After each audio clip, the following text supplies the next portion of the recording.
Assalamualaikum warahmatullahi wabarakatuh. Baik, kali ini kita akan melakukan tutorial ujian tengah semester penelitian operasional 2 tahun 2025-2026.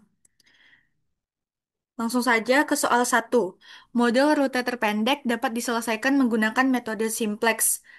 Apakah pernyataan ini benar atau salah? Jawaban dari pertanyaan di atas adalah benar. Hal ini dikarenakan masalah rute terpendek atau shortest route dapat diformulasikan sebagai linear programming. Maka, ia dapat diselesaikan menggunakan metode simplex, yang merupakan logaritma standar untuk menemukan solusi optimal pada masalah linear programming. Lanjut ke soal nomor 2. Persoalan rute terpendek dapat diselesaikan menggunakan programa dinamis. Apakah benar atau salah? Jawaban dari pertanyaan di atas adalah benar. Hal ini dikarenakan permasalahan rute terpendek atau shortest route sesuai dengan prinsip optimalitas Bellman, yaitu jalur terpendek dari titik awal ke titik akhir harus melalui jalur terpendek dari setiap titik perantara ke titik akhir. Nah, algoritma seperti Dijkstra dan Bellman-Ford merupakan contoh metode yang menggunakan pendekatan program dinamis untuk menemukan rute terpendek secara efisien. Lanjut untuk soal nomor 3, sebuah perusahaan ingin mengalirkan air sebanyak-banyaknya dari sumber O ke tangki. Node 7 melewati jaringan yang diberikan oleh gambar satu. Pada gambar tersebut, busur adalah pipa air. Node 1 hingga 6 adalah piranti yang akan membagi atau menggabungkan aliran air, dan angka pada busur adalah kapasitas pipa. Pertanyaan A. Berdasarkan gambar satu, modelkan persoalan di atas menjadi sebuah programa linear. Dapat kita lihat gambar satu itu ada di sebelah kiri bawah. Untuk programa linear, yang pertama kita tuh harus menentukan variabel keputusannya, di mana busur eh, O atau node awalnya itu menuju node pertama, itu kita sebut variabel keputusannya XO1. Begitu seterusnya hingga X67. Untuk fungsi tujuan, di sini kita maksimasi, jadi maksimum Z sama dengan XO1 ditambah XO2, atau sama saja dengan Z sama dengan X47 ditambah X57 ditambah X67. Lanjut, selanjutnya kita akan membahas tentang constraint atau fungsi pembatas. Yang pertama ada fungsi pembatas dari aliran tidak boleh melebihi kapasitas. Berdasarkan gambar satu tadi sudah dilihat tampak bahwa terdapat kapasitas dari jalur yang dilewati oleh busur, di mana misalnya dari node O ke satu itu tidak boleh melebihi kapasitasnya sebesar 3 dan seterusnya hingga X67. Yang kedua, ada fungsi pembatas di mana aliran masuk sama dengan aliran keluar. Di sini kita juga melihat lagi dari gambar satu tadi, di mana aliran masuknya yaitu XO1 ditambah X21 itu sama dengan X14, di mana aliran masuknya berada di sebelah kiri dan aliran keluarnya berada di sebelah kanan. Untuk fungsi pembatas selanjutnya yaitu variabel non negatif di mana Xij untuk semua busur itu besar sama dengan nol. Sehingga tidak ada variabel yang bersifat negatif. Itu soal nomor 3B. Yang pertanyaannya itu apakah aliran tersebut sudah maksimal? Kalau ya, mengapa? Kalau tidak, identifikasi augmented path yang masih tersisa dan tentukan jumlah aliran yang maksimal. Jadi di sini kita masih menggunakan cara manual, cara di mana kita masih menggunakan konsep maximum flow problem. Mana untuk maximum flow problem ini adalah suatu permasalahan dalam teori jaringan yang bertujuan untuk menentukan jumlah aliran maksimum yang dapat dikirim dari satu titik sumber ke satu titik tujuan atau sink melalui sebuah jaringan yang terdiri dari simpul dan busur. Dengan syarat-syaratnya yaitu kapasitasnya terbatas yang sudah dijelaskan tadi dan adanya keseimbangan aliran. Jumlah aliran yang masuk ke simpul harus sama dengan jumlah aliran yang keluar dari simpul tersebut. Jadi kita masih menggunakan gambar satu ini, di mana keterangan gambar satu ini merupakan total kapasitas sebuah pipa air. Berikut gambar dari alirannya.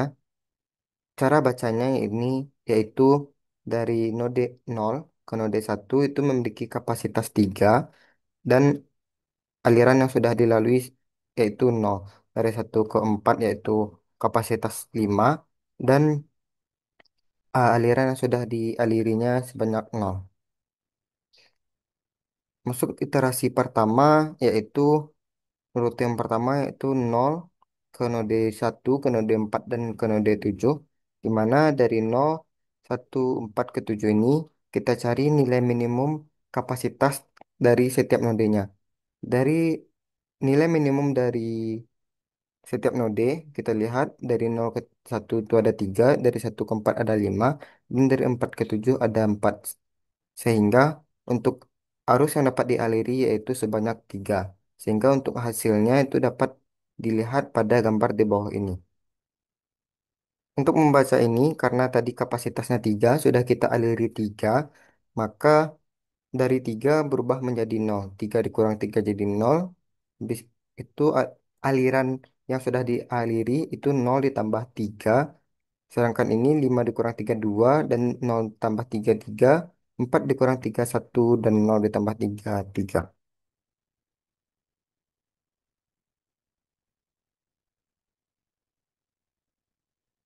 Untuk iterasi kedua yaitu dari nol 2 4 ke 7. Masih menggunakan cara yang sama dengan iterasi yang pertama, kita lihat nilai minimum dari setiap nodenya. Di sini nilai minimum dari setiap nodenya yaitu 1. Sehingga untuk total arus pada iterasi kedua itu bernilai 1. Selanjutnya itu iterasi yang keempat. Maaf, pada slide menyebutkan iterasi keempat, sedangkan ini seharusnya iterasi ketiga.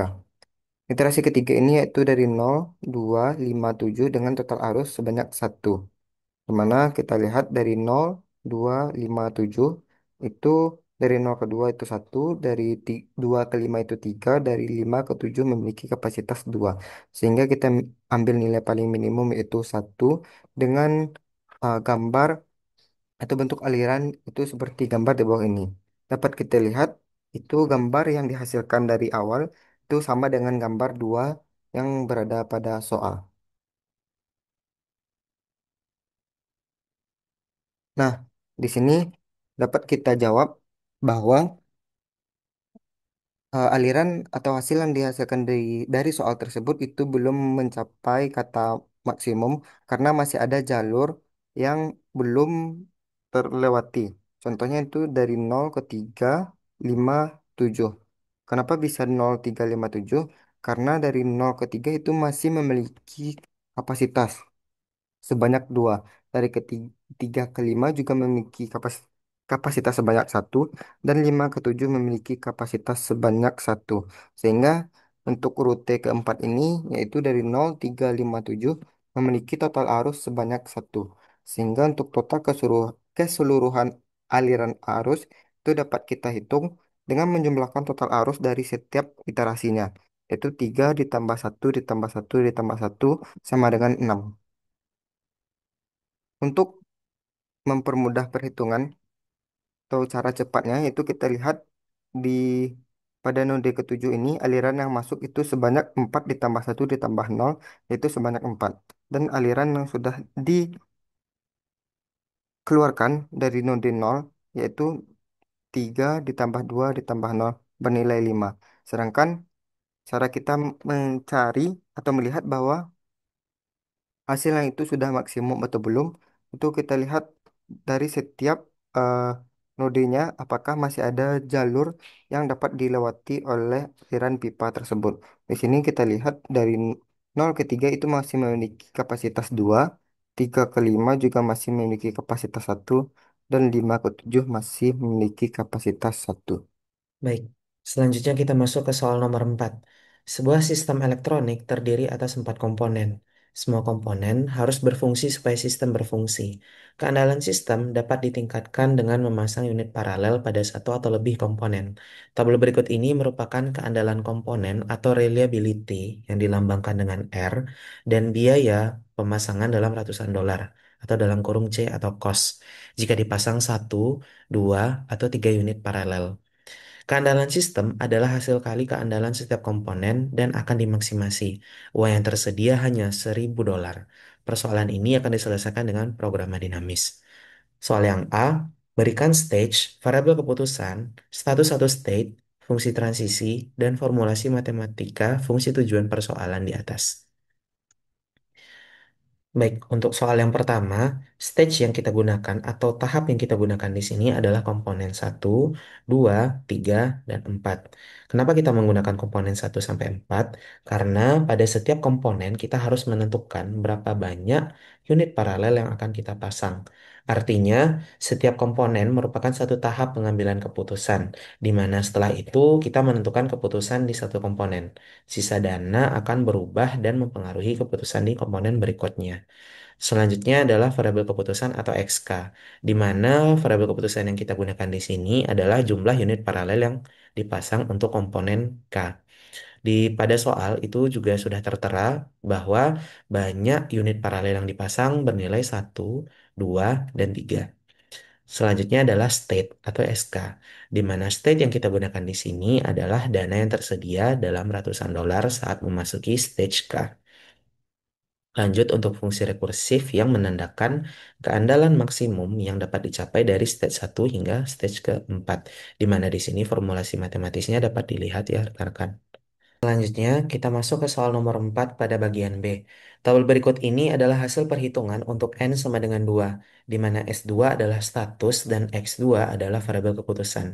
Berikan tabel dan perhitungan untuk N sama dengan 1, keputusan jumlah komponen paralel yang harus dipasang untuk komponen 1 dan 2, total nilai keandalan, dan jumlah dana yang tersisa untuk pemasangan unit paralel untuk komponen ketiga.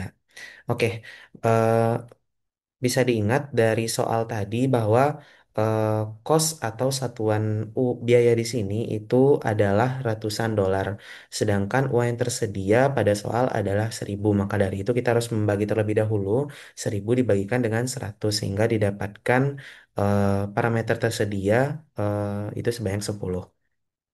Lanjut di sini pada tabel jawaban yang sudah tertera dapat dilihat pada soal yang sudah dihitung untuk X2 itu yang terpilih untuk X2 adalah sebanyak 2 unit paralel.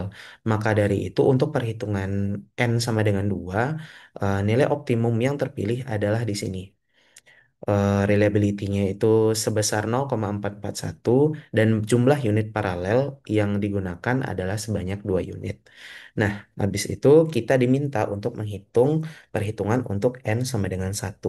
Di sini dapat dilihat ketika X2 aksennya sudah terpilih di sini, maka X2 bintang ini kita pindahkan menjadi S1 di sini. Dan di sini dapat dilihat tabel yang kurang lebih mirip dengan yang di atas, di mana satu, 2, dan 3 ini adalah jumlah unit paralel yang akan dipasang. Berarti sebanyak satu, 2, dan 3. Dan di sini ada R atau reliability dan C atau cost yang didapatkan dari tabel parameter yang ada pada soal. Di sini juga sudah digambarkan tabelnya. Lanjut di sini itu ada angka 0,2205. Dari mana angka ini didapat? Angka ini didapatkan dari nilai keandalan. Di mana di sini jika bisa dilihat dari contohnya rekan-rekan, eh, jika kita memasang satu unit paralel maka dari itu kita mengalihkan 0,5 dikali dengan nilai keandalan yang didapat dari stage 2 yang menghasilkan biaya 9. Oke, apa maksudnya? Di sini itu nilai reliability-nya itu sebesar 0,5. Nah, ketika nilai reliability-nya 0,5, C-nya sama dengan 1. Sedangkan tadi kita sudah menghitung untuk uang yang tersedia itu sebanyak 10. Maka dari itu kita mengurangi terlebih dahulu 10 dikurangi satu sama dengan 9. Nah, setelah kita mendapatkan nilai 9, kita harus melihat di mana nilai optimal yang didapatkan ketika S-nya itu bernilai 9 pada perhitungan sebelumnya. Nah, di sini perhitungan sebelumnya yang nilainya itu 9, nilai optimalnya adalah 0,441.